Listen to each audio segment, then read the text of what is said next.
She only said, "My life is dreary, he cometh not," she said. She said, "I am aweary, I would that I were dead." These are lines from a poem by Tennyson, the great Victorian poet, who had recently been made poet laureate in England just the year before John Everett Millais painted Mariana in 1851. In turn, Tennyson's poem was based on Shakespeare's play Measure for Measure, and the story is of a woman abandoned by her fiancé for many years, and we see a very typical Pre-Raphaelite subject of a woman alone. And the painting by Millais seems to me ages away from the original play, Measure for Measure. The story of Mariana is perhaps a serious one, but it's within a play that is a comedy, and yet this painting is completely divorced from that. And that play has a happy ending. The woman is actually reunited with her fiancé. And we can't imagine that in this rendering by Millais. So what we see is this woman in this absolutely glorious blue dress who is stretching her back and seems to be in the midst of a kind of terrible melancholy. She's gotten up from her embroidery, which we get the sense that she's been working on for a very long time.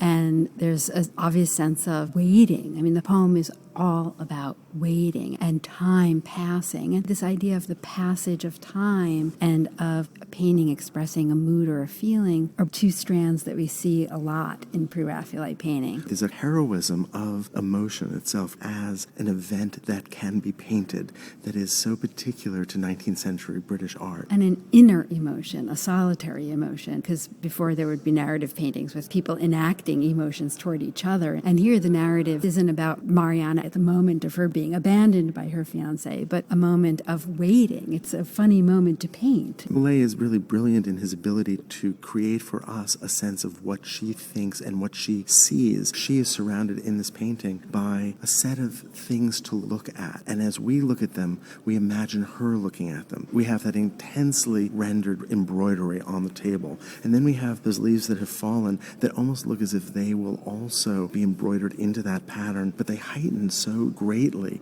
the sense of melancholy and the sense of loss. And the sense of the passage of time. Autumn leaves, the passing of the seasons, this idea that this is a space that she occupies year after year with a sense of patient, or maybe even not so patient, waiting. Those forms, those colors, the things that occupy her visual field are painted so painstakingly. And the room is small. We only see part of it, but we have a real sense of enclosure and entrapment. She's caught between the stool and the table that she's been working at, and behind her we see an altar, a private devotional space. So we have the sense of her life being taken up between prayer and the meditative work of embroidery and this idea of waiting. We also see a scene of the Annunciation in the windows. It's hard for me not to read this as a sense of entrapment of women generally in the Victorian era, in waiting, in sitting, in doing their needlework, in being devout, in a kind of limited life. And we can see her almost physical strain against that restriction. As she stretches her back, she wants to move out into the world. There really is the sense of bondage there. Outside, we see the leaves, and we see the ground, and we see light. Look at Millais' ability to render the textures of the forms that he's depicted. The velvet on that seat cushion and her dress. And how vivid the reds and the blues and the golds are. It's that Pre-Raphaelite intensity of color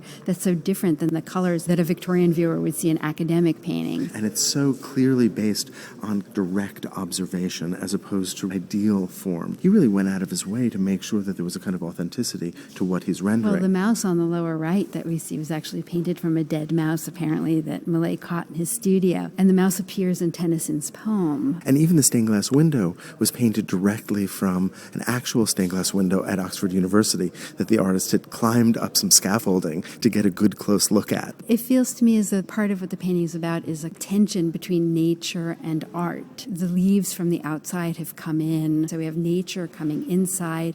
We have the stained glass windows, which are art, which look out into nature. There's a confluence of the wallpaper on the wall behind her body and then the leaves outside. She's trapped in an interior in which the exterior seems to have invaded. It feels as though there's some theme there of nature and art and God and the divine. And as if her embroidery is artifice that is a representation of the thing that she is yearning to join. Also, as though the life of art, the life of her embroidery, and the life of devotion is not enough. And there's that yearning for more and for love.